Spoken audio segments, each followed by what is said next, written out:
অবশেষে আবারও এক হতে যাচ্ছেন সাকিব খান ও অপু বিশ্বাস।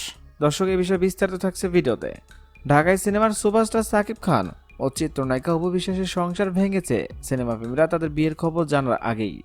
2017 সালে 10ই এপ্রিল কোলের সন্তান আব্রাহাম জয়কে নিয়ে একটি বেসরকারি টেলিভিশনে হাজির হয়ে বিয়ে ও সন্তানের খবর ফাঁস করেন অপু। সন্তানকে মেনে নিলেও একের পর এক অভিযোগ আনেন সাকিব। এরপর বিচ্ছেদের পথেই হাঁটেন দুজন। তারপর অনেকগুলো বছর কেটে গেলেও আবারও একই খবরে শিরোনাম হন সাকিব। এবার অপুর জায়গায় অভিযোগ নিয়ে হাজির ঢাকাই সিনেমার আরেক নায়িকা শবনম বুবলী। গত 30 সেপ্টেম্বর প্রকাশ্যে আসে সাকিব খানের আরেক সন্তান শেহজাদ বীরের ছবি। আবরাম খান জয়ের মতো বীরকেও নিজের সন্তানের স্বীকৃতি জানাতে কালক্ষেপণ করেননি সাকিব। তবে বুবলির সঙ্গেও এক ছাদের তলায় থাকবেন না বলে সাফ জানিয়ে দেন এই অভিনেতা। এরপর থেকে অভিযোগ পাল্টা অভিযোগে সময় কাটছে সাকিব বুবলির। এমন পরিস্থিতিতে নানান সময় সাকিবের প্রশংসায় শোনা গেছে তার সাবেক স্ত্রী অপু বিশ্বাসের মুখে। বিষয়টি নজরে আসে সাকিব ভক্তদের।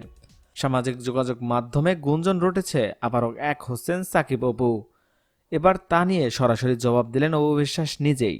সদ্য প্রকাশিত এক ভিডিও সাক্ষাৎকারে অভিনেতা ও উপস্থাপক শাহরিয়ার নাজিম জয় তাকে প্রশ্ন করেন। অপু বিশ্বাসকে বলেন, আপনাদের সম্পর্ক জোড়া লাগার বিষয়ে যে গুঞ্জন শোনা যাচ্ছে, পুনরায় তোমরা কি আবার মিলিত হচ্ছ? এমন উত্তরে অপু বিশ্বাস কিছুটা হেসে বলেন, হ্যাঁ, আমরা আবারও মিলিত হচ্ছি।